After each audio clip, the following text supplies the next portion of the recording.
아멘. 우리 옆 사람 환한 얼굴로 인사 나누도록 하겠습니다. 잘 오셨습니다. 축복합니다. 반갑습니다. 감사합니다.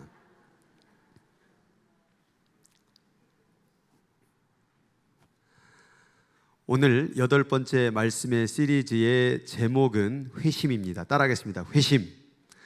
conversion이라는 단어를 쓰고 있는 이 회심이라는 뜻은 돌아오다라는 뜻입니다. 원래의 자리가 있는데 그 자리를 떠난 사람에게 다시 돌아올 때에 회심하였다라고 말을 하지요.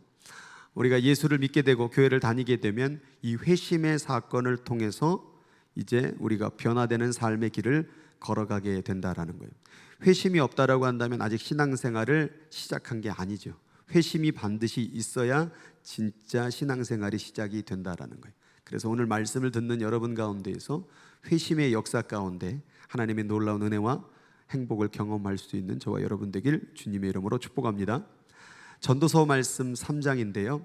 제가 성경 가운데에서 가장 좋아하는 말씀 중에 하나이고 또 교회 새 신자가 오게 되면 이 3장 말씀을 항상 꺼내고 소개할 만큼 너무나도 귀한 말씀입니다. 이 전도서는 솔로몬이 지혜를 가지고 썼던 내용인데, 솔로몬은 당대의 최고의 국가의 왕으로서 물질적으로나 또 국가적, 군사적 또 여러 가지 모든 것이 당대 최고에 이를 만큼 강력한 부귀한 왕이었습니다.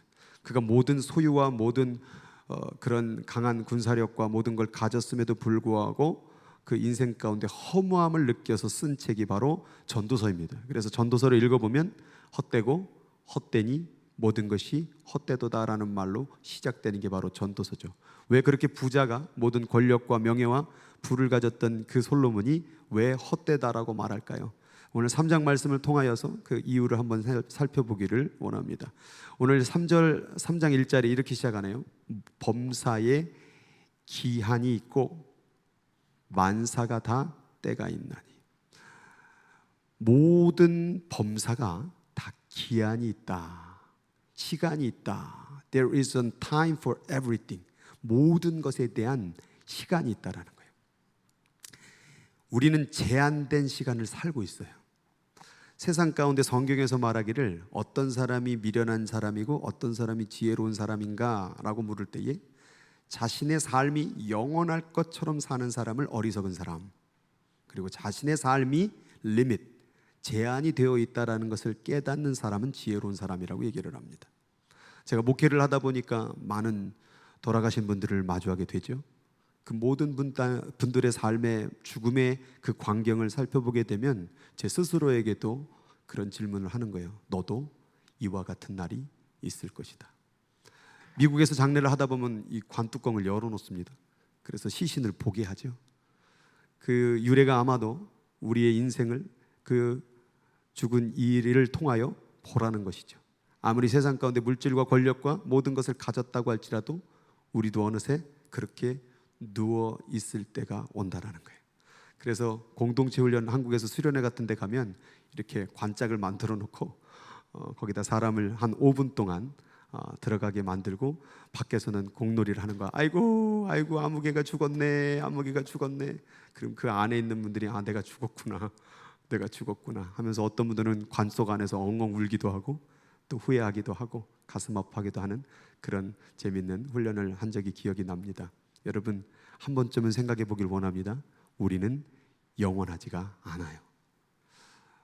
우리는 인생을 계획하고 10년, 20년, 30년을 계획하지만 과연 10년 뒤가 있을 수 있을까? 20년 뒤에 우리의 인생이 있을 수 있을까? 내일도 어떻게 될지 모르는 세상 가운데 우리는 마치 내일이 내 것인 것처럼 살아가는 그런 사람들이 많이 있다라는 거예요. 동부에서 있었을 때에 한 분하고 얘기를 합니다. 집사님, 꿈이 뭐예요?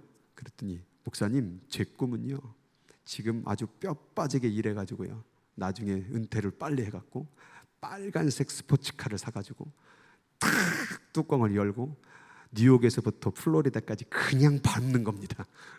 그게 제 꿈입니다.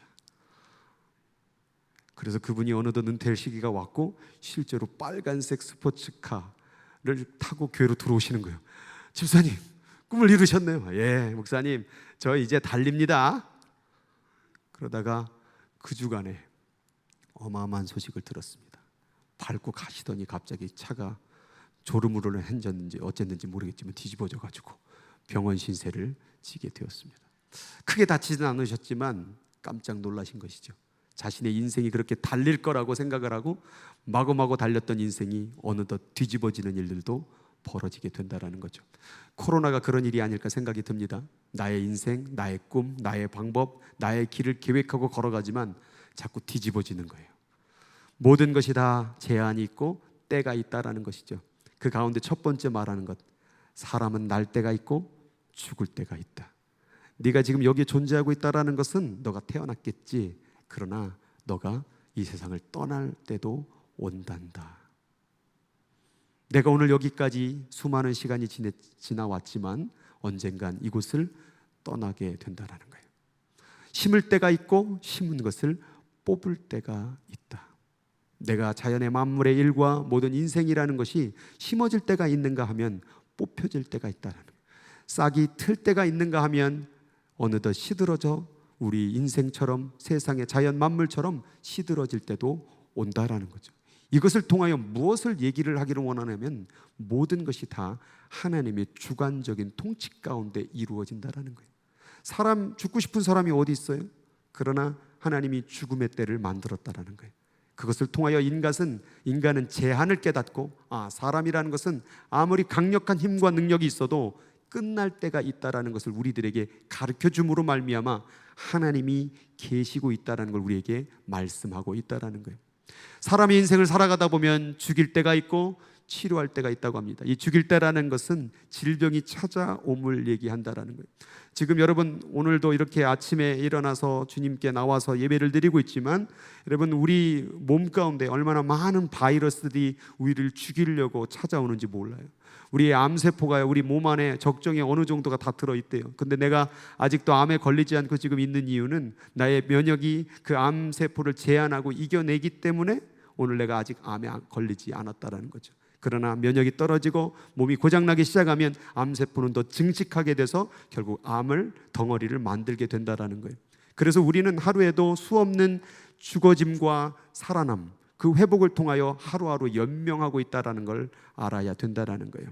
교회를 다닌다고 해서 건강하냐? 아닙니다. 병에 걸릴 수도 있습니다. 또 어떤 분들은 운동을 열심히 하면 건강하겠다라고 말을 하지만 운동 열심히 하는 사람들 가운데서 헬스 트레이너도 암에 걸리는 일들도 벌어질 수가 있다는 거죠. 우리 인간사는 병에 걸렸다, 치유가 됐다, 왔다 갔다 굴복하는 인생을 살아간다라는 거예요. 또한 건축물을 세울 때가 있는가 하면 헐 때가 있다라는 거죠. 내가 계획했던 일들, 내가 원했던 일들이 갑자기 헐어버려졌을 때, 무너졌을 때 그 마음이 얼마나 힘듭니까? 그런데 조금만 기다려보세요. 삶은 다시 또 세울 때가 있다라는 것이죠. 신앙생활을 한다라는 것은 이런 헐 때와 세워질 때, 때로는 죽어질 때와 치유가 될 때의 모든 시간을 다 받아들일 수 있는 것이 바로 신앙생활이라는 거예요. 울 때가 있고 웃을 때가 있고 슬퍼할 때가 있고 춤출 때가 있다는 것은 우리는 결혼식도 하지만 장례식도 할 수밖에 없는 존재라는 거예요. 우리는 마냥 축하하고 잔치하고 파티만 하고 싶지만 언젠간 우리의 인생 가운데서도 장례식을 치러야 될 날이 온다라는 거죠. 제가 목회를 하면서 이렇게 얼굴을 마주하고 인사를 드렸던 많은 사람들 가운데 어느덧 시신이 되어서 간에 누워있는 모습을 그 장례를 치를 때면 마음 한켠에 이런 우리의 인생이 이렇게 끝나는 거구나 라는 그런 깨달음을 갖습니다. 여러분 어떻게 지금까지 열심히 살아가는지는 모르겠지만 그때를 기억하십시오. 오늘 하하하거리며 웃을 때도 있겠지만 내 눈에서 눈물이 날 때도 있다라는 거예요. 오늘 눈물을 흘리고 아파하는 사람이 있습니까? 조금만 기다리세요. 또 웃을 날도 찾아온다라는 거예요. 모든 것이 다 하나님의 주관 속에서 우리가 이러한 시간들을 경험하고 있다라는 거예요. 돌을 던져버릴 때가 있고 돌을 거둘 때가 있다라는 거예요. 이것은 무엇을 얘기하냐면 지금은 필요 없어서 이건 던져버리는 거죠. 내 인생 가운데 이건 필요 없는 일들이야 라고 던졌는데 어느덧 보니까 그게 필요한 거예요. 그렇죠? 그리고 내가 필요 없는 사람이야 라고 끊어버렸는데 어느덧 그 사람이 필요할 때도 있다라는 거예요. 너무 필요 없는 일이야 라고 포기하고 던져버리지 마세요. 당신은 내 인생 가운데 정말 쓰레기 같은 인생이야 떠나가 라고 말하지 마세요. 언젠간 그 사람이 아쉽고 그 사람이 필요할 날도 있다라는 거예요. 모든 사람이요 다 우리들에게 필요한 사람이라는 거예요. 하나님은요 우리 모두들에게 그러한 필요한 사람을 자꾸 만나게 해주신 거예요. 그런데 우리는 이렇게 생각하죠. 이 사람은 필요 없는 사람이라고. 아니에요. 하나님이요 다 필요했기 때문에 오늘 이 자리에 여러 사람이 만나게 됐다라는 거예요. 그래서 저도 여러분이 필요했기 때문에 제가 여러분을 만나게 된 것이고, 또 옆 사람 앉아보세요. 바라보세요. 그 사람도 왜 거기 앉았을까요? 저놈의 인간이 왜 저기 앉아있을까? 아니에요. 필요한 사람이라는 거예요. 나와 함께 필요하기 때문에. 때로는 악한 사람, 힘든 사람, 성격이 까탈스러운 사람, 예민한 사람, 그러한 사람이라 할지라도 그런 사람이 있기 때문에 내가 또 만들어지기도 하고, 내가 더 세워지기도 하고, 내가 더 올라가기도 하고, 또 훈련을 받기도 한다라는 거죠. 그래서 저는 교회 새 가족이 오면요, 저희 교회 오면은 좋은 사람 없습니다. 이런 인간 저런 인간 다양합니다. 그래서 그 다양함 속에서 더 하나님의 사랑을 배우시고 사람의 관계 속에서 더 행복을 누려보시기 바랍니다. 좋은 사람만 만나면요 어려운 사람, 나쁜 사람을 만나면 못 견디합니다. 그러나 나쁜 사람을 많이 만난 사람은요 어떤 인간이도 다 받아줄 수가 있습니다. 제가 군대에 있을 때 너무나도 나쁜 인간들을 많이 만났습니다.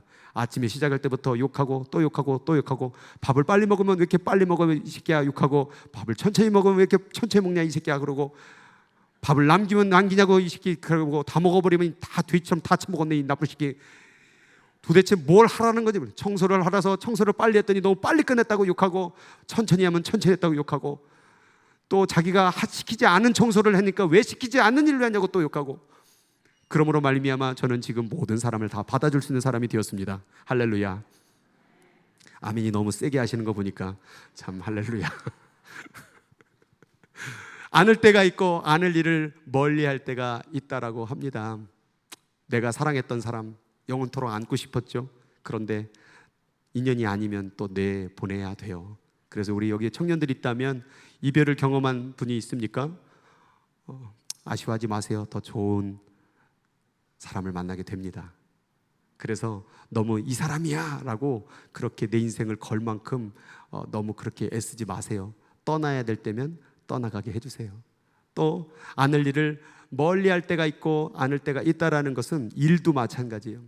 이 일만큼은 절대 나는 놓치지 않을 거야. 이 일은 반드시 할 거야. 그렇게 너무 일을 사랑하지 마세요.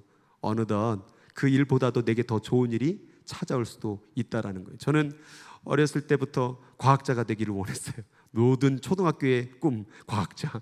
그런데 이제 중학교가 되면서 컴퓨터 프로그래머가 되고 싶었어요. 그래서 컴퓨터를 그때 당시에 막 8비트, 16비트, 286, 386 막 그거를 어머니한테 졸라가면서 매일 사달라고 열심히 거기 빠져 있었어요. 그런데 시간이 지나가다 보니까 내가 그렇게 사랑하고 원했던 일보다 더 가치 있는 일을 발견하게 되더라고요.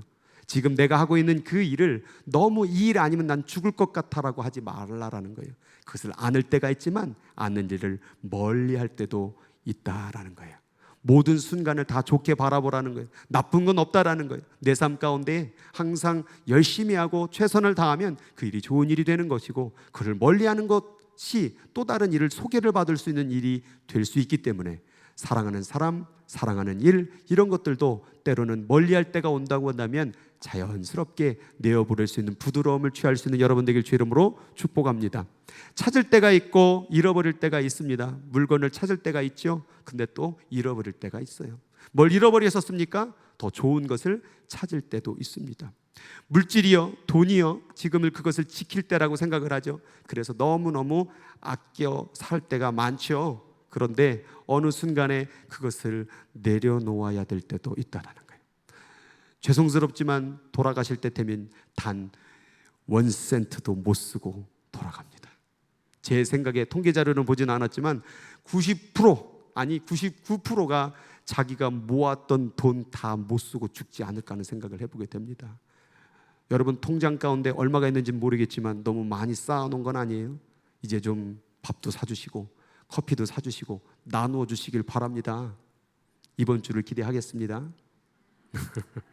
저 말고 옆 사람에게도 나누어주고 베풀어주면 어때요? 밥 한 끼 사는 거 뭐가 아쉬워갖고, 커피 한 잔 사는 거 뭐가 그렇게 힘들어가지고 벌벌벌 떨면서 정작 나중엔 죽을 때 하나도 못 쓰고 하나도 못 먹고 가는 불쌍한 인생을 사는 사람들이 얼마나 많은지 몰라요. 지킬 수 있을 것 같죠? 지키지 못할 때가 올 것입니다. 다 찾고 다 얻을 것 같죠? 잃어버리고 버릴 때가 온다라는 거예요. 아꼈다가 뭐 돼요? 똥 될 때가 온다는 거예요. 돈도 아끼다가 못 쓰면 다 똥 되는 거예요. 그래서 사랑한다는 말 너무 아끼지 마세요. 그 좋은 말이 똥이 돼요. 그래서 가족들에게 제가 그 911 그 월트리트센터에서 그거 무너진 거 늘 번 간증하잖아요. 난 충격적이어가지고 그게 무너진 걸 본 날, 그때 3,000명이 죽었는데 그때 사람들에게 뭐 가장 하고 싶어 했던 말, 그 뭐인 줄 아세요? 자기 가족에게 사랑한다는 말이었어요. 그 말 왜 평소에 하지 못했을까? 왜 내 자녀에게, 내 아내에게, 남편에게 왜 사랑한다는 말을 왜 이렇게 아끼고 하지 못했을까? 그게 가장 후회스러웠다라는 거예요. 좋은 말, 칭찬하는 말, 정말 사람을 세워주는 말 왜 이렇게 아끼는 거예요? 그 말 아끼지 말고 마구마구 나누어줘서 사람들로 하여금 칭찬해주고 세워주고 일으켜줄 수 있는 우리 교회, 우리 가정 되기를 주의 이름으로 축복합니다. 옆 사람 그런 의미에서 한마디 칭찬 한마디. 못하시죠? 평소에 해봤어야지.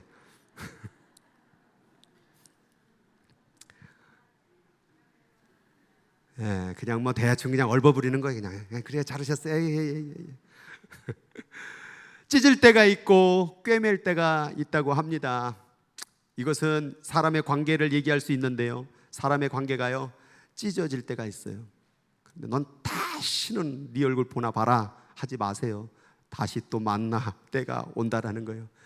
사람의 관계가 깨어질 때도 있지만 꿰매질 때도 있어요. 부부의 관계가요 정말 깨질 듯이 달려갈 때 있지만 그 순간만 지나가면 아무것도 아니에요. 우리가 뭐 부부싸움 또 인생 가운데 살아가는 가운데에서 시험 들 때 뭐 대단한 일로 싸웠던가요? 대단한 일로 그렇게 화냈던가요? 다 유치한 일을 가지고 싸울 때가 많이 있다라는 거죠. 내 자리에 앉았다고 싸우고, 뭐 내 거 뺏었다고 싸우고, 나에게 안 물어봤다고 해서 싸우고, 다 유치한 일을 가지고 찢어지고 깨지고 망할 때가 많아요. 그런데요, 시간이 지나가면요 너무나도 아무것도 아닐 때가 많아요. 다시 꿰매질 때가 있다라는 거예요. 여기 사람의 관계 때문에 아프고 힘들어하는 시간을 겪는 분이 있는지 모르겠습니다. 그러나 그 시간을 잘 견디어내면 언젠간 또 꿰매질 때가 있더라고요. 저도 인간관계 가운데 완전히 깨졌다가요 다시 화목이 되니까는 그거보다 더 큰 기쁨이 없더라고요. 제가 아까 군대에서 얘기했던 그 중에 한 명이 너무나도 저를 괴롭혔거든요. 막 욕을 하고 막 그냥 얼마나 괴롭혔는지 모르는데 그 사람이 제대 전날 밤에 저를 불러다가 저에게 할렐루야, 제 이름은 할렐루야였어요. 군대에서 할렐루야, 내가 너를 너무나도 때려서 미안하다. 내가 교회 한번 가줄게. 여러분 그 말 한마디가 제 마음에 응어리였고 상처받았던 그 마음이 살살살 녹더라고요. 찢어질 때가 있고 아플 때가 있지만 하나님은 언젠간 또 꿰매실 때가 있구나. 그때를 기다리다 보면 언젠간 우리 가운데 인간관계 속에서도 행복하게 될 줄로 믿습니다. 잠잠할 때가 있고 말할 때가 있다라는 거예요. 내가 억울한 일을 당할 때 정말 말하고 변명하고 싶죠. 내가 왜 이렇게 됐는지를. 그런데 때로는요 그 말을 잠잠히 기다릴 때도 필요하다라는 거예요. 시편 말씀에 보니까 여호와여 내 입에 파수꾼을 세우시고, 내 입에다 파수꾼을 세워서 내 입술의 문을 지켜주소서. 내가 하고 싶은 말, 열받았다고 화났다고 막 말하다 보면요 그 말에 대한 상처와 씨앗을 고스란히 내가 다 담당해야 된다는 거예요. 그리고 후회하지 않았습니까? 내가 왜 그런 말을 할까? 저는 아내하고 결혼하고 그때 딱 한 가지만 약속했어요. 아무리 힘들고 어려워도 이혼하자, 이혼이라는 말은 절대 하지 말자. 절대 하지 말자. 그래서 약속을 잘 지켜왔는데 자꾸 비스꾸림하게 얘기하는 것 같아요. 내가 계속 당신하고 살아도 되는지 잘 모르겠는 뭐 이런 비슷한 얘기를 가끔 들을 때가 있는 것 같아요. 그러면 그 말은 하지 말자. 그 말은 헤어지자, 뭐 찢어지자. 여러분 말을 너무 극하게 그렇게 하지 마세요. 그냥 화났으면 화났다, 열받으면 열받았다 하면 되지, 꼭 우리는 뭔가 결론을 내려고 그럴 때가 많이 있다라는 거예요. 화난 일이 있으면 화내죠 당연히. 근데 왜 다시는 너 나 볼 생각하지 마, 이 말 때문에 관계가 깨지는 거예요. 그냥 너 때문에 화가 났어, 끝. 더 이상 말하지 마세요. 더 말하다가 자꾸 깨지는 거예요. 그래서 잠잠할 때가 있고 말할 때가 있다라는 거죠. 사랑할 때가 있대요. 근데 미워할 때도 온답니다. 미워할 때가 있다라는 것은 또 사랑할 때가 올 수 있는 것이지요. 전쟁할 때가 있고요, 평화할 때가 있습니다. 지금 전쟁이 벌어지고 있고 또 한국도 지금 대치관계에 있지만 언젠간 또 평화할 때가 있기 때문에 지금의 시간을 묵묵하게 지켜내는 것, 그리고 어려움이 있는 자들을 돕는 것, 그것 또한 우리들의 인생에 살아가는 지침이 돼야 된다라는 거예요. 인간관계 속에서, 교회 관계 속에서도 마찬가지예요. 여러분, 교회를 생활 이렇게 하다 보면은 이렇게 많은 분들이 이렇게 있기 때문에 성격도 다르고 성별도 다르고 나이도 다르고 다 다른데, 이러다 보면은 불편한 일들이 생길 수가 있습니다. 나가다 보면 우르르 나가다 보면 이렇게 칠 때도 있고 부딪힐 때도 있고 또 쓴소리 들을 때도 있고. 그런데 여러분, 그렇게 불편하다고 해서 내가 이 공동체 관계를 깨트리거나 또 내가 멀리 떠나가게 된다면 또 거기 가도 그런 어려움을 겪을 수가 있다라는 거예요. 그래서 예전에 우리 교회 선배님들 하는 분들이 이런 얘기를 많이 했어요. 여기서 저기 개 무섭다고 도망가면 딴 데 가면 호랑이 기다리고 있어, 그런 말을 많이 했어요. 그래서 저는 뭐 개 같은 사람 막 욕하고 막 하는데 나중에 가면 거기 호랑이 같은 사람이 막 으르렁거리고 기다리고 있어서 항상 지금의 인간관계를 잘 이겨내야 어디든지 갈 수 있는 거 아니겠습니까? 불편하더라도 힘들더라도 그렇게 이 샌프란시스코 예수인교회 안에서 서로가 함께 기다리다 보면 사랑하고 연합하고 행복할 날도 올 수 있다라는 거예요. 가정도 마찬가지고요. 그런 행복한 교회, 행복한 가정 되시기를 주님의 이름으로 축복합니다. 그런데 왜 이런 일들이 벌어질까요? 하나님이 늘 좋은 일만 벌어주시고 행복하고 감사하고 즐겁고 이런 일만 있어야 되는데, 사람들이 아무리 노력을 해도 나는 행복하고 싶어 라고 말해도 그 수고가 다 무용지물이 되는 거예요. 나는 행복하기 위해서 돈 벌었고, 나는 행복하기 위해서 권력을 쌓았고, 나는 행복하기 위해서 인간관계도 잘해왔는데 갑자기 인간관계가 깨지는 거예요. 갑자기 그렇게 열심히 자식을 위해서, 남편을 위해서, 아내를 위해서 열심히 헌신하고 살아왔는데 갑자기 깨지는 거예요. 그래서 이런 질문이 나오는 거예요. 일하는 자가 그의 수고로 말미암아 무슨 수익, 무슨 이익이 있으랴? 우리가 아무리 해도 안 되네? 아무리 우리가 행복하려고 해도 안 되네? 아무리 우리가 전쟁 안 하려고 해도 전쟁이 벌어지네? 아무리 우리 가정이 서로 사랑으로 하나 되려고 해도 안 되네? 왜 이런 일이 벌어집니까? 라고 질문을 하니까 이 솔로몬이 이렇게 말하는 거예요. 하나님이 인생들에게 노고를 주사. 야, 이게 하나님이 줬대네? 아니, 그러면 하나님이 좋은 것만 주셔야 되는 거 아니에요?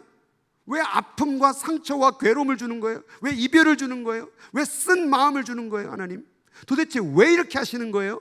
왜 이 인간의 이 코로나 바이러스는 왜 주는 거예요? 왜 전쟁은 일어나는 거예요? 왜 내 자식이 사고를 당한 거예요? 왜 내 남편이 혹은 내 배우자가 병에 걸린 거예요? 왜 이런 난리가 벌어지는 거예요, 하나님? 왜 우리 행복하게 해주신다면서요? 왜 이런 일이 벌어지는 걸까요?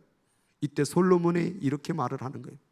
하나님이 모든 것을 지으실 때 때를 따라 아름답게 하셨고, 우리는 슬픔과 아픔과 고통을 바라보면 아름답지 못한다고 생각하는 거예요. 근데 하나님은 뭐라고 말하냐면 그거 아름다운 거야. 예? 슬픔이요? 질병이요? 사고가요? 그게 아름다운 거예요? 하나님 말씀하시는 거예요. 모든 것, He has made everything beautiful. 하나님은 모든 것을 다 아름답게 만드셨어요. 근데 뭐가 그러면 아름답지 못한 걸까요? 받아들이는 인간의 마음을 얘기하는 거예요. 내 마음이 수용할 수 있고 내 마음이 받아들일 수 있으면요, 질병도요 아름다워요. 고난도요 아름다워요. 힘든 시간, 고독된 시간, 그 시간조차도 아름다운 시간으로 될 수가 있다는 거예요. 그러면 왜 그런 고통과 아픔의 시간을 아름답다고 표현할까? 그 다음 말씀해요. 또 이유가 있는데, 사람들에게는 영원을 사모하는 마음을 주셨느니라. 왜 하나님은 인간에게 고통을 허락하셨는가? 영원을 사모하는 마음을 주시기 위함이래요. 사람들은 눈을 크게 뜨고 이 오감이라는 제한적인 것을 가지고 바라보고 느끼고 살아가는 게 인생이 다라고 생각을 하죠. 그런데 하나님의 입장에서 볼 때, 야, 그거 인생 다 아니야. 너 지금 요만큼 살고 있는 거야. 네가 진짜 살아야 될 삶은 그 요만큼 인생이라는 100년 미만의 삶 다음에 그 다음에 벌어지는 삶이야. 그런 삶이 있다고요? 우리는 안 믿죠. 우리는 인정하지 않죠. 근데 잘 생각해 보세요. 이 온 우주가 도대체 어디서부터 왔는지. 우리는 이 물건을 바라보며 그냥 이것이 나왔다라고 설명을 못해요. 우리는 이것을 봄으로 말미암아 만든 자를 보지요. 결국 모든 것 가운데에서는 우리가 현재 바라보고 있는 것은 우리가 눈으로 바라보지 못한 어떤 존재에 의해서 만들어졌음을 얘기하는 거예요. 그러면 이 물보다도 뛰어난 사람이란 존재는 누구로부터 만들어졌을까요? 그것은 바로 우리가 눈으로 보지 못했고 느끼지 못했던 어떠한 존재로부터 만들어졌음을 얘기하는 거예요. 사람들은 이건 인정을 안 하죠. 이 만든 사람 봤어? 이 책상 만든 사람 봤어? 끊임없이 싸웁니다. 그런데 이 책상이 왜 있는지 대한 답을 찾지 못하죠. 진화론으로 설명하죠. 이 책상이 나왔다고. 샌프란시스코가 어떻게 나왔습니까? 땅이 갈라져서 다 드러났다라고. 만든 자가 있습니다. 사람도 만든 자가 있습니다. 그게 누구냐 이 말이죠. 그것을 찾아가는 지혜가 바로 하나님을 만나는 지혜라는 거예요. 사람들은 제한된 요만한 인생을 살며 지지고 볶고 아프고 괴롭고 힘들다고 말하지만 하나님은 그걸 통하여 알려주는 거예요. 너희가 살 세상은 이곳이 다가 아니라는 거예요. 세상은 눈으로 보는 것이 다가 아니라는 거예요. 보이지 않는 세상도 있다라는 거예요. 너희들은 늘 피지컬한 세상만 바라보지, 물질적인 것만 바라보지, 물질과 시간 속에 제한된 공간만 바라보지. 그러나 하나님의 영적인 세계는 너희들이 상상할 수도 없고 이해할 수도 없는 그 세계가 있음을 얘기하는, 그것을 바로 영원성, eternity. 그래서 하나님이란 신적 존재는 제한적인 존재로서는 볼 수가 없고 영원한 무한한 존재의 이 존재는 영적인 눈이 띄어져야 볼 수 있는 거예요. 사람들은 자꾸 자기를 몸만 바라보면 이것이 나인 줄 착각하죠. 거울 맨날 보면서 이게 나라고. 그런데 사람에게는요 영혼이 있어요. 영혼. 그 영혼은 영원한 존재거든요. 결국 인간은 이 땅에 살면서 제한을 자꾸 겪어야 된다는 거예요. 고통을 겪을 수밖에 없다는 거예요. 여러분들이 지금 딛고 있는 이 땅은 계속 그 마그마가 불 끓고 있는 이 땅 위에서 살고 있다는 거예요. 이런 불안한 시대 가운데 살고 있는, 이 난리와 소문과 전쟁과 코로나가 난리하고 있는 이 세상을 사는 이유는 뭐냐면 이 불안함을 통하여 불안하지 않는 세계가 있음을 알려주기 위해서 하나님이 이 땅을 완전하게 만들지 않았다는 말이에요. 그래서 이 땅은 좀 불안전해요. 불안전해요. 병 걸리고요, 아프고요, 괴롭고요, 죽고요. 그러나 완전한 세상, 유토피아 세상을 만들기 위해서 나름대로 돈도 벌고 그렇게 애를 쓰고 살아가지만 그게 안 되는 걸요. 왜 그럴까? 이유를 한번 물어보세요. 난 예전보다 돈도 많아졌고 예전보다도 더 가진 것도 많아졌고 지식도 많아졌고 모든 것을 다 점점점 나이가 들어가면 더 많은 것을 얻게 되었는데 왜 나는 행복하지 않을까? 영원한 존재를 만나지 않았기 때문에 그렇다라는 거예요. 이걸 통하여 하나님 말씀하고자 하는 게 있어요. 첫 번째, 모든 시간이 하나님의 통치 아래에 있는 걸 넌 알아야 된다는 거예요. 사람은 몰라요. 이게 모든 우주가 그분의 통치 아래, 그분의 계획 안에 지금 돌아가고 있다는 걸 인정 안 하죠. 그냥 이 우주 가운데 점도 안 되는 이 먼지 가운데 사는 인간이 이런 통치를 볼 수가 있겠어요? 우주의 질서를 이해할 수 있겠어요? 이걸 나름대로 추측은 하죠. 뭐 빅뱅 이론이다 무슨 이론이다 막 내놓지만 다 이론이 이론. 어떻게 아직도 우주가 어떻게 생성됐는지 몰라요. 그것도 모른 채 무조건 과학이 최고라고. 모든 것은 다 하나님의 영적인 하나님 아래 통치에 있다는 걸 인정하라라는 사인이 바로 코로나의 이유고 고통의 이유고 아픔의 이유고 이 땅에 아무리 행복하려고 해도 행복을 누리지 못하는 이유라는 거예요. 두 번째, 모든 순간을 그럼 하나님의 통치 아래 맡겨드리면 거기서부터 아름다운 행복이 시작된다는 거예요. 그래서 이 모든 일들이 이게 왜 이러시는 거예요가 아니라 하나님 모든 것에 더 통치함에 있죠. 나를 맡겨드립니다라고 말을 한다는 거예요. 그러면 세 번째 어떻게 해야 되느냐? 세 번째 하나님이 우리들에게 말하고 싶은 가가 뭐냐면 그러나 하나님은 통치할 거부할 자유를 너에게 줬다라는 거예요. 그래서 아무리 통치가 있다라고 말하고 우주는 하나님의 통치 가운데 움직여지고 이 자연이 모든 통치 가운데 이루어지지만 이걸 인정하냐 안 하느냐는 너에게 주겠다는. 왜 그럴까요? 하나님은 인격적인 하나님이라 그래요. 강요하지 않으세요. 당신이 하나님을 믿든지 안 믿든지 너 믿어야 돼, 우리 하나님 그러지 않으셔요. 보여주는 거예요. 만물 봐봐, 이게 왜 왔을 것 같다. 아, 진화론이야. 아야, 뭐 당신이 있겠어? 당신이 뭔데 이 세상을 만들어? 바다가 왜 저기 머물러 있고, 또 왜 자연의 만물, 그 다음에 꽃과 나무와 들판에 수없는 수백만의 곤충과 모든 것들이 그냥 다 나온 거야. 그렇게 인정하지 않으면 그 모든 통치할 거부를 하나님께서 주시지만 그걸 인정하지 않으면 이렇게 돼요. 하나님의 통치를 거부한 삶의 책임은 당신에게 있습니다. 그래서 신앙생활은 뭐 하는 거냐면 나의 생각, 나의 방법, 나의 감정을 내려놓고 저 십자가 앞에 맡기는 거예요. 하나님이 다스려 주세요. 내가 아무리 우리 가정을 지키려고 해도 안 되네요, 하나님. 내 배우자를 지키려고 안 되네요. 내 자녀를 지키려고 해도 안 돼요, 하나님. 하나님께 맡겨드립니다. 그게 바로 기도예요. 맡겨드립니다. 아무것도 염려하지 말고 오직 모든 일에 기도와 간구로 너희 구할 것을 하나님께 감사함으로 아뢰라. 그리하면 모든 지각에서 뛰어난 하나님의 평강이 너희 마음과 생각을 지키시리라. 근데 이렇게 평안하고 기쁠 수 있는 길을 하나님이 제시했음에도 불구하고 인간은 어떻게 살아요? 아니, 내가 왜 당신한테 기도해? 당신이라는 게 눈에 보여? 당신이 뭐 내가 언제 귀를 듣게 해줬어? 당신이 어떻게 만질 수가 있어? 당신이 살아있어? 라고 묻지요. 그렇게 되면 결국 자기 마음대로 뜻대로 살아가게 되는데 그 모든 책임은 당신에게 있다. 근데 그 책임의 끝은 뭐예요? 죽음. 바락바락 하나님께 대들고 바락바락 하나님을 따져도 당신은 죽습니다.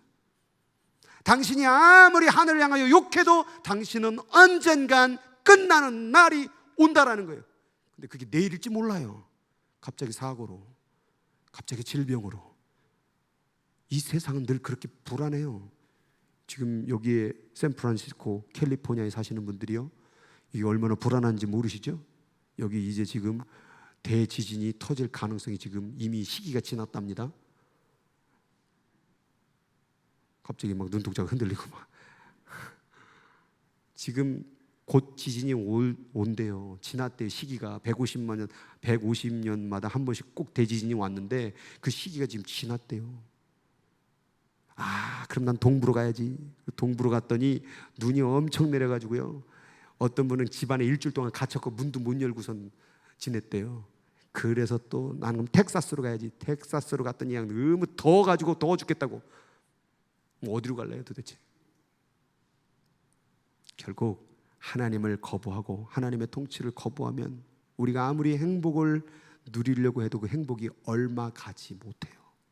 우리는 한국의 최고의 부자인 삼성 회장님의 돌아가신 그 모습을 지켜봤잖아요. 그 많은 돈 쓰지도 못하고 누리지도 나름대로 누렸다고 말하지만 결국 끝나야 될 인생 아니냐 이 말이에요. 제가 동부에 있을 때, 뉴욕에서 교회에 있을 때 저희 교회에 한 아리따운 여자가 하나 왔었어요. 누구였냐면 삼성 회장님 따님이었어요. 몰랐죠 우리는. 얼마 전에 그 다음 그때 보고서는 한참 조금 지나고 나자 자살해 죽었어요. 옥상에서 뛰어내려서. 그게 바로 인생의 비극이에요. 돈이 많으면 행복할 것 같죠. 권력을 가지면 행복할 것 같죠. 아니라는 걸 계속 답을 말해줬는데 아니라고 우리는 끝까지 우겨요. 인생의 행복은 물질과 명예와 권력과 쾌락에 있지 않습니다. 인간의 목적, 내가 여기에 왜 사는지를 깨닫는 것. 그래서 세 가지 질문을 깨달아야 답을 할 수 있어야 행복이 찾아와요. 첫 번째, 당신은 누구입니까? 두 번째, 당신은 지금 어디로 가고 있습니까? 세 번째, 당신은 여기서 뭐 하고 있습니까? 먹기 위해서 여기 있는 거예요? 뭐 돈을 조금 더 가지려고 여기 있는 거예요? 그게 인간의 목적이 아니었어요. 그래서 아무리 먹어도 계속 또 먹어야 되죠. 행복이 안 오죠. 아무리 열심히 달려가도 이 길이 아니죠. 그리고 이제 벼랑 끝에만 기다리고 있죠. 여러분, 오늘 말씀을 듣는 우리 모두는 깨달아야 돼요. 인생은 끝이 있구나. 우리는 요만큼만 사는구나. 그럼 왜 우리는 여기 있을까? 이 똑똑한 존재가 여기 왜 있을까? 아, 하나님의 통치를 인정하라는 거구나. 하나님 만나라는 거구나. 여러분, 그게 바로 신앙생활의 시작이라는 것. 성경을 읽은 분은 알 거예요. 한 사람이 있었어요. 이 사람은 아버지가 부자였어요. 그래서 아버지의 부자를 바라보며 자기도 부자처럼 행복하게 살고 싶었어요. 그래서 아버지께 말했습니다. 당신의 유산, 내게 줄 유산 형하고 반딱 나눠서 50% 저에게 주세요. 어차피 아버지 돌아가실 거 아니에요. 지금으로 말하면 완전히 싸가지 없는 놈이죠. 그리고 50%를 챙겨가지고 아버지를 떠났습니다. 그리고 그것을 자기 마음대로 즐기며 자기 마음대로 살았습니다. 그런데 도박에, 막 술에, 쾌락에 결국 돈을 다 탕진하고 지금 이 사태가 뭐냐? 돼지를 치고 있는 종이 돼버리고 만 것입니다. 거지가 된 것입니다. 너무 배고파가지고 당시에 돼지들이 먹는 쥐염 열매라고 했는데 그것을 달라고 말했지만 아무도 그것을 주는 자가 없었던 거지 인생을 살게 되었다라는 거죠. 그래서 성경에 이렇게 적혀 있습니다. 그가 돼지 먹는 쥐염 열매로 배를 채우고자 하되 주는 자가 없는지라. 돈이 많았을 땐 그렇게 사람들이 따라다니더니 막상 돈이 없고 거지가 되니까 사람들이 다 배신하고 도망갔다라는 거죠. 이에 스스로 돌이켜 이르되 내 아버지에게는 양식이 풍족한 품꾼이 얼마나 많은가. 나는 여기서 줄여 죽는구나. 여러분, 이게 인간의 실존이에요. 아무리 모든 것을 다 누린다고 할지라도 언젠가는 죽는 순간을 맞이하게 되는데 나는 이렇게 죽는구나. 이게 인간의 실존이에요. 아무리 부자라도, 아무리 모든 좋은 직업을 가져도 이렇게 죽는구나, 이렇게 눈 감네. 이 실존을 깨달을 때에 신의 존재를 바라보게 되는 거거든요. 근데 왜 살아있을 때, 힘 있을 때는 못 볼까요? 자기가 마음대로 인생을 행복하게 만들려보는 그 욕심 때문에 그런 거라고 말이에요. 결국 이 탕자는 이렇게 죽는 실존을 발견하고 이렇게 말을 합니다. 내가 일어나 어디께? 아버지께로 가서 이르기를 아버지, 내가 하늘과 아버지께 죄를 지었사오니, 이렇게 말합니다. 기독교에서 말하는 죄와 세상에서 말하는 죄는 달라요. 우리는 죄 생각하면 도둑질하고 거짓말하고 그래서 교회 들어오면 자꾸 죄인이라고 말하는, 난 죄를 안 졌는데 왜 자꾸 교회 들어오면 죄인이라고 말하는 이유가 뭐냐면 성경에서 말하는 죄는 도덕적 윤리적인 죄를 얘기하는 게 아니에요. 당신을 만든 하나님, 그 설계자, 당신을 만든 창조주를 믿지 않고 거부한 삶이 죄라 그 말이에요. 지금 이 탕자의 잘못은 돈을 쓴 게 잘못이 아니에요. 뭐가 죄예요? 아버지를 떠난 게 죄예요. 오늘 우리들의 삶 가운데 죄가 뭐냐? 아버지가 계신 곳에 내가 계셔야 되고 아버지가 원하는 곳으로 가야 되는데 내가 아버지를 무시하는 거, 네가 무슨 하나님이야? 내가 하나님이야.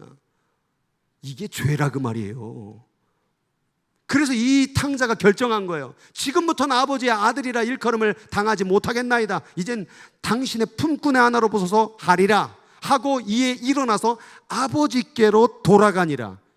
이게 컨버전이에요. 교회만 왔다 갔다 해서 이게 컨버전이 된 게 아니라 지금 자신의 인간의 실존이, 인간은 요만큼 살고 죽는 거네?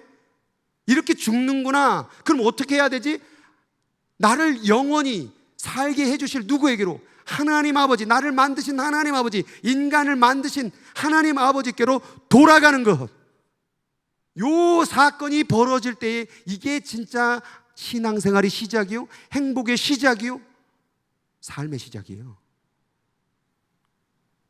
그래서 이제 아버지께로 돌아갑니다. 투벅투벅 걸어가죠. 그런데 성경 말씀에 보니까 아직도 거리가 먼데 아버지가 그를 보고 측은히 여겨 달려갑니다. 그러니까 아버지는 기다리셨던 거예요. 아들이 돌아오기를. 사랑이 많으신 아버지는 강요할 수 없어요. 당신이 하나님을 믿든지 안 믿든지 기다리는 거예요. 손을 내미는 거죠. 여기에 하나님을 믿는지 안 믿는지 저는 잘 모르겠어요. 어떤 분들은 믿는 분도 어떤 사람 안 믿는 사람도 있겠죠. 근데 제가 이걸 묻고 싶어요. 여기 오늘 이 자리에 왜 있게 된 줄 아세요? 제가 분명히 말씀드리는 건 하나님 지금 당신을 사랑하셔요. 저하고 여러분하고 만날 확률이 얼마나 될까요? 그런데 오늘 이렇게 만나서 이 얘기를 듣고 있는 이유가 뭘까요? 이게 지금 하나님이 당신을 향하여 손을 내민 사건이 벌어진 거예요. 지금 저는 말하고 있지만 제가 지금 말하고 있는 것이 아니라 하나님이 저를 도구로 사용해서 지금 말하고 있는 거예요. 돌아오라고. 너가 있을 자리는 거기가 아니라고. 그동안에 돈 벌고 세상에서 인정받고 좋은 직업 갖고 애기들 낳고 그냥 살아가는 게 인생이 다가 아니었다고. 돌아오라고. 그리고 이 아들은 아버지의 품에 안깁니다. 근데 아버지께서 제일 좋은 옷을 내어다가 아들에게 입힙니다. 그 옷은 누더기 옷이었는데 아버지는 좋은 옷으로 바꿔주셔요. 이게 뭐냐? 신분이 변화된 거예요. 거지의 인생에서 아버지를 만나니까 아들의 신분으로 바뀐 거죠. 세상 거지의 인생에서 교회로 들어오니까 하나님이 아들로 신의 자녀로 삼아주신 것이죠. 손에 가락지를 끼웁니다. 이건 뭘 상징하냐면 약속이에요. 언약. 내가 너를 영원토록 아들로 삼으리라. 세 번째, 발에 신을 신깁니다. 이 발은 뭘까요? 그동안에 이 발로 자기가 원하는 대로 달려다녔죠. 자기가 가고 싶은 대로 달려왔죠. 명예와 성공과 쾌락을 위해서 달려왔죠. 이제 그 발이, 그 인생이 이제는 어디께로? 하나님께로 가야 됨을 얘기하는 것이죠. 그리고 살찐 송아지를 잡죠. 이 살찐 송아지는 육신의 기쁨이고 안식이고 양식일 수 있지만 이것은 바로 여러분을 살리길 원하는 하나님의 영의 양식이었던 거예요. 우리 하나님은 지금도 여러분을 기다리고 계십니다. 아직도 회심하지 않는 분들이 있습니까? 인간의 실존을 깨달으세요. 여러분은 언젠간 떠나야 됩니다. 언젠간 병에 걸리고 언젠간 암에 걸리고 언젠간 사고를 당하는데 그 실존이 오기 전에 그 실존을 깨닫고 그때 가서 내가 왜 이런 인생을 살았지라고 후회하지 말고 오늘 하나님을 붙잡으세요. 오늘 아버지를 만나세요.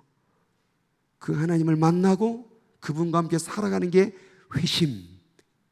그리고 그 맡겨드리는 인생이 될 때 하나님이 여러분의 인생을 통치하시잖아요. 그럼 이 땅의 고통과 아픔과 괴로움과 상처와 모든 것들이 다 이해되기 시작하는 거예요. 저는 그것을 저희 가정 안에서 깨달았어요. 늘 얘기하잖아요. 저희 아버지는 완전히 술 먹고 맨날 싸우고 막 고래 막 예수가 다냐 막 소리를 질렀던 그 인생, 그 매일마다 밤 12시, 1시까지 싸우는 그 부모의 모습을 보며 나는 완전히 죽고 싶은 인생. 근데 그 인생 속에서 하나님을 만나고 나니까 그 아버지와 어머니의 그 불편했던 관계가 회복이 되어지고 행복을 발견하게 되고 오늘 제가 이 자리에 목사의 길을 걸어가고 있다는 거예요. 누가 이 모든 고난과 역경을 해결할 수 있을까? 결국은 하나님밖에 없다라는 거예요. 신문에 보니까 한국 남자, 한국에 지금 현재 남자 중 3명 중에 1명은 정신병을 겪었다. 우울증, 불안, 공포, 불안장애, 무슨 폐쇄공포증, 공황장애 이런 수많은 어떤 정신질병들이 있는데 한국 남자들이 힘들긴 힘든가 봐요. 3명 중 1명. 여기서 보면 여기서 3명 중 1명은 다 정신병이에요. 이렇게 심각하대요. OECD 국가를 조사를 했더니 저 파란색 이 한국 수치인데 10대, 20대, 30대, 40대, 50대, 60대, 70대, 80대까지 조사를 했는데 한국이 자살률이 1등 10대부터 80대까지 OECD 국가 가운데. 왜 그럴까?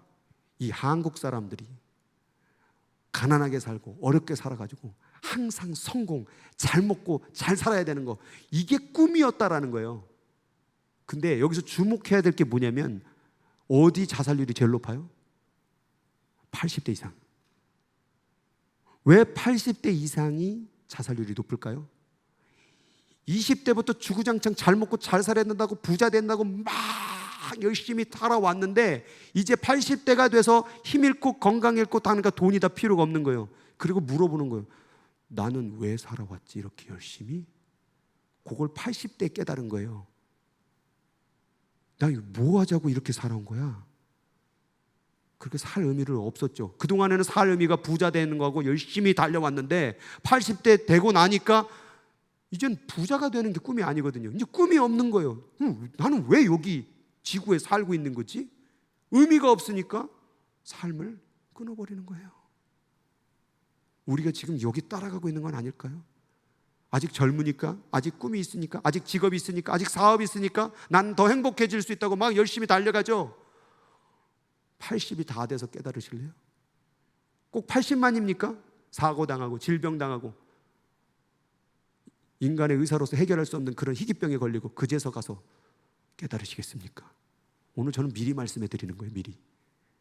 오늘이라도 당장 깨닫고 여러분의 인생의 통치권을 하나님께 맡겨드리길 바랍니다. 대답을 안 하시네. 안 맡겨드릴 거예요? 그럼 또 자기 마음대로 살아갈 거예요? 저는 나이를 얼마 먹지 않았지만 하여튼 겪었던 일들이 너무 희양찬란해가지고 제가 늘 했던 행동이 있어요. 뭐냐면 하늘을 보는 거예요. 시편의 저자도 비슷해요. 내가 산을 향하여 눈을 들리라. 나의 도움이 어디서 올까? 인생을 살아가면 이 질문이 꼭 찾아옵니다. 누가 나 도와주지? 나 이렇게 아픈데? 나 이렇게 힘든데? 누가 나 도와주지? 근데 오늘 시편의 저자는 산을 봐요. 산. 이 산이 뭐냐? 이스라엘은 산이라는 게 뭐냐면 하나님이 임재하는 자리를 산으로 봤어요. 그러니까 이것은 산을 본 것이 아니라 하나님을 본 거예요. 하늘을 보라는 것은 하늘에 둥둥 떠다니는 구름을 보라는 게 아니라 하나님을 보라는 거예요. 너가 인생을 그렇게 열심히 살고 애써 봐야 너를 도와줄 사람은 없어. 네 문제를 해결할 사람은 없어. 네 죽음의 문제를 해결할 자는 없어. 그래서 이제 너는 눈을 들어야 돼. 제가 장례식 때마다 늘 얘기해요. 사람과 동물의 차이를 아십니까? 동물은 땅만 바라보고 삽니다. 뭐 먹을까 봐, 뭐 먹을 수 있을까. 근데 사람은 땅도 볼 수 있는데 하늘을 볼 수 있답니다. 하늘을 보는 동물은 없어요. 독수리도 하늘을 보지 않아요. 밑에 있는 땅을 보지. 사람만이 하늘을 볼 수 있다 이 말이에요. 그 얘기는 사람만 하나님을 볼 수 있는 존재라 그 말이에요. 근데 이 지능이 뛰어난 지혜로운 사람이 뭐 보고 사는 동물처럼 땅만 보고 뭐 먹어야 되나 땅만 보고 사는 거예요. 그러니 행복이 없죠. 진짜 행복을 찾으려면 하늘을 바라봐야 돼. 하늘을.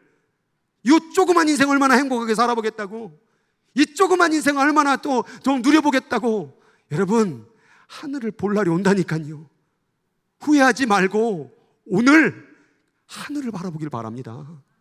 여러분을 도울 자 없어요. 여러분의 고통과 아픔과 상처와 그 모든 고난을 이겨 도와줄 자가 없어요. 이 땅에 오직 하나님밖에 없다라는 거예요. 내가 산을 향하여 눈을 들리라. 나의 도움이 어디서 올까? 나의 도움은, 너의 도움은 천지를 지으신 여호와에게서로다. 그래서 하나님 믿는 거예요. 교회 나와가지고 뭐 사람 좀 만나려고 아니면 좀 마음의 평안 아니에요. 천지를 지으신, 나를 만드신 하나님께 도움을 얻으려고 이 자리에 나온 걸 믿으시기 바랍니다. 악인들은 그 길을, 하나님 없이 그냥 지멋대로 살아가는 그 길을, 불의한 자는 그 생각, 난 하나님 없이도 살 수 있어, 그 생각을 버리고 여호와께로 돌아와라. 컨버전, 하나님께로 회개하라. 그리하면 그가 긍휼히 여기시리라. 우리 하나님께로 돌아와라. 그가 너그럽게 용서해 주시리라. 안아주시리라. 이는 하늘이 땅보다 높음같이, 야, 땅보다 하늘이 높아. 내 길은, 하나님의 길은 너의 길보다 더 높아. 그리고 하나님의 생각은 너의 생각보다 더 높은 힘이라. 여러분, 이걸 인정해야 돼요. 하나님이 나보다 더 지혜롭다는 것, 하나님이 나보다 더 뛰어나시다라는 것. 그래서 교회 나오는 거예요. 하나님이 나보다 미련하면 내가 뭐라 하나님 믿습니까? 하나님이 내가 생각하는 것보다, 하나님이 내가 계획하는 길보다 더 뛰어나고 높기 때문에 나의 도움을 그분에게 요청하는 것입니다. 그게 무엇입니까? 기도입니다. 기도할 때 뭐라고 말합니까? 하나님 도와주세요. 왜요? 나는 할 수가 없으니까. 나는 할 수가 없으니까. 그래서 하나님 도와주세요라고 말을 하는 것입니다. 우리 하나님은 여러분을 태어날 때부터 지금까지 사실은 인도해 주셨어요. 당신은 하나님을 거부하고 당신은 하나님을 모르고 살아왔지만 하나님은 당신을 알고 있었고 당신이 태어나는 순간부터 당신의 이름을 아셨고 당신의 인생과 아픔과 남모르게 흘렀던 눈물까지도 다 지켜보고 계셨어요. 언제까지? 당신이 하나님께로 돌아올 때까지.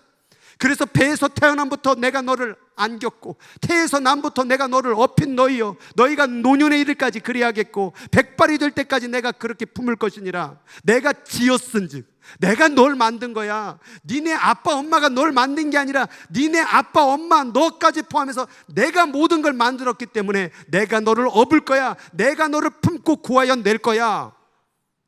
이 하나님께로 돌아와. 육신의 아비가 진짜 아비가 아니에요. 도구예요. 여러분을 영적인 존재로 만드신 그 아비가, 그 spiritual father가, 그분이 여러분을 부모이고 여러분이 이 자리에 있다는 거예요.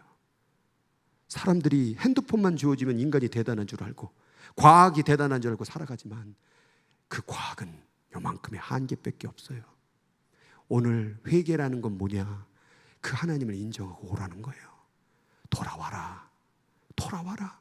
네가 돌아오면 네가 태어나는 순간부터 백발이 될 때까지 내가 너를 품고 업고 가리라. 하나님이 이렇게 사랑의 손길을 맡겼는데 그 손을 쳐버리는 거예요. 그러니 하나님이, 강요할 수 없는 이 하나님이 어떻게 돕느냐 그 말이죠. 오늘도 지금 손 내미르는 거예요. 내게로 돌아올 수 없겠니? 나의 손을 잡을 수 없겠니? 나에게 얘기해 줄 수 없겠니? 내가 널 도와줄게. 내가 너와 함께 해줄게. 싫은데요? 내 생각대로 할 건데요? 내가 더 똑똑한데요? 난 과학을 알아요. 당신은 없어요. 어떻게 도와줍니까? 오늘 이 말씀을 듣는 여기 있는 분들이요, 하나님께서 당신을 만드셨고 그분이 당신을 기다리고 있다는 사실을 오늘 전해드렸으니 그분께로 돌아오기를 주님의 이름으로 간절히 부탁을 드립니다. 오늘 시간 같이 찬양하겠습니다. 찬양의 가사는 이렇습니다. 하나님은 너를 만드신 분, 너를 가장 많이 알고 계시며 하나님은 너를 만드신 분, 너를 가장 깊이 이해하신단다. 하나님은 너를 지키시는 분, 너를 절대 포기하지 아니하신단다.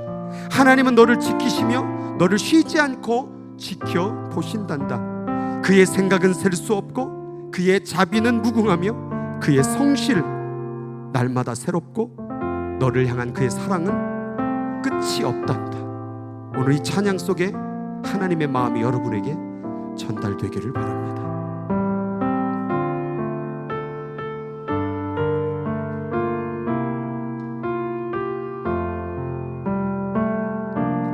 하나님은 너를 만드신 분, 너를 가장 많이 알고 계시며 하나님은 너를 만드신 분, 너를 가장 깊이 이해하신단다.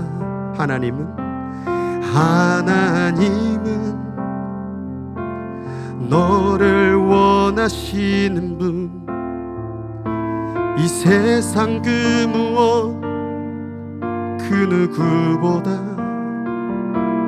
하나님은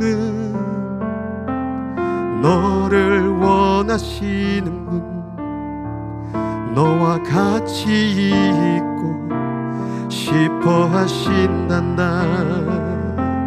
그의 생각 셀 수 없고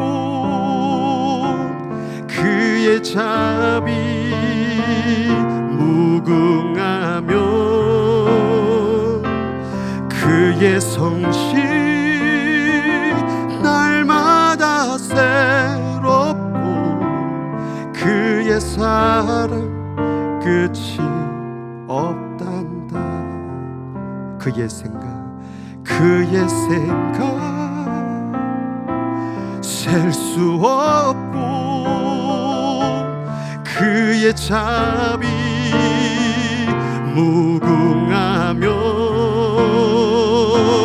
그의 성실 날마다 새롭고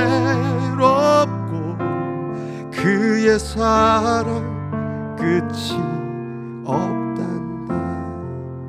우리 눈을 감아 봅시다.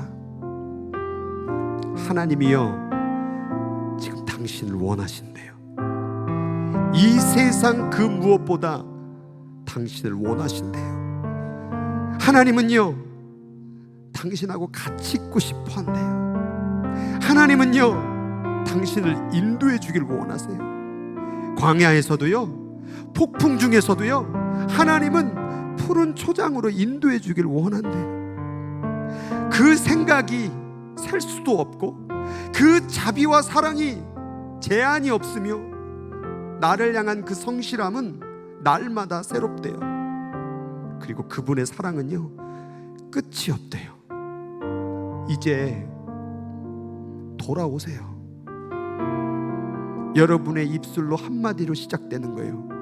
하나님, 내가 돌아가고 싶습니다. 하나님, 당신을 만나고 싶습니다. 난 당신 누구인지는 모르지만 나를 만나주세요. 하나님, 난 당신을 많이 알았다고 생각했지만 오늘 다시 한번 만나주세요. 여러분, 이렇게 다시 하나님과 함께 인생을 한번 걸어가 보세요. 그분을 믿고 그분을 신뢰하고 그분과 함께 걸어가 보세요. 여러분이 기대하지 않고 생각하지 않았던 놀라운 일들이 벌어지게 됩니다. 그 주인공이 바로 이 자리에 저도 있고 여기 많은 분들이 있다라는 사실입니다. 오늘 이 시간에 기도하는 가운데 그분을 만나달라고, 하나님 나를 이끌어달라고, 나를 도와달라고 그렇게 기도하는 시간 갖도록 하겠습니다. 같이 기도하도록 하겠습니다. 하나님, 하나님 만나주세요. 하나님, 여기에 만나야 될 사람이 있어. 하나님이 뭔지, 하나님이 무엇인지 모르지만 지금껏 뭔가 열심히 살아왔지만 아무리 채워도 채워질 수 없는 그 허탈함, 허망함, 외로움, 고독, 내가 아무리 행복하게 하려도 가정이 행복하지 않고 아무리 인생을 즐기려고 해도 즐겨지지가 않고 끝없이 고민하고 끝없이 애써야 되는 세상 가운데 이제 그만 나의 생각, 나의 방법 내려놓고 하나님, 당신이 살아계시다면 하나님 당신께 맡깁니다. 내 인생을 한번 당신에게 걸어보겠습니다. 하나님, 당신이 나를 도와주세요. 하나님, 나를 만나주세요. 당신이 진정으로 살아계신다면 나를 한 번만 만져주세요. 내 상처, 아무도 모르는 내 아픔, 아무도 모르는 내 모든 괴로움 주님께서 만져주세요. 한 번만 만나주세요. 그 인생을 만나주세요. 오늘 여기 있는 하나님의 백성들 가운데 하나님을 아직도 만나지 못하고 교회만 왔다 갔다 하고 있는 자가 아버지 안에 있지는 않는지, 하나님 아버지, 오늘 이 시간에 그 영혼도 만나주세요.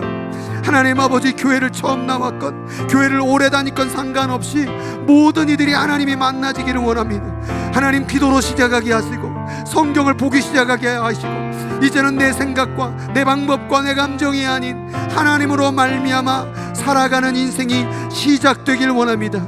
완전히 바뀌어지는 회심의 역사가 일어나길 원합니다. 아직도 나의 감정 안에 갇혀, 아직도 나의 상처 안에 갇혀, 아직도 나의 고통과 고난 안에, 문제 안에 갇혀서 헤어나오지 못하고 우울하며 답답하며 괴로운 인생을 살고 있는 자들에게 하나님 아버지 붙잡아 주셔서 다시 한번 하나님을 만날 수 있는, 하나님 만나 주셔 그 인생이 풀어지는 역사가 일어나게 하여 주시옵소서. 하나님께서 그 인생을 어루만져 주시옵소서. 그 아무도 모르는 고통과 아픔을 하나님께서 위로하여 주시옵소서. 이 시간 가슴이 뜨거워지게 하시고 이 시간 자기의 인생을 돌아보게 하시고 아무리 애써도 풀어낼 수 없는 인생의 숙제를 오늘 이 시간에 해결되는 역사가 일어날 수 있도록 주님께서 인도하여 주시옵소서. 피곤하니? 지쳤니? 피곤하니? 힘드니? 내게로 와. 내가 너를 도와줄게. 괴로우니? 답답하니? 내게로 와. 내가 너를 이끌어줄게. 수고하고 무거운 짐진 자들아, 다 내게로 오라. 내가 너를 쉬게 하리라. 내가 너를 도우리라. 하나님, 여기 있는 모든 이들 인생 가운데 수많은 난리와 어려움과 고통 가운데서 하나님을 만날 수 있도록 주님 은혜를 베풀어 주시옵소서. 아무도 모르는 그 상처 만져주시고 위로해 주시옵소서. 모든 것은 하나님의 통치 아래 있는 줄 믿사오니 하나님 가운데서 인생을 풀어내고 해결하는 놀라운 역사를 경험할 수 있도록 주님께서 더 사랑해 주시고 기다려 주시옵소서. 지금은 우리 구주 예수 그리스도의 은혜와 그 크신 하나님의 사랑과 지금도 돌아오라고 하나님께 얘기해 보라고 그분께 기도해 보라고 마음을 두드려 주시는 성령 하나님의 음성이 이 시간 회심하여 내 뜻과 내 방법과 내 감정을 내려놓고 하나님의 통치 아래 살아보겠다고 기도하며 다짐하는 사랑하는 우리 가족들 머리 위에 그리고 그의 가정 위에 지금부터 영원토록 함께 하시기를 간절히 축원하옵나이다. 아멘.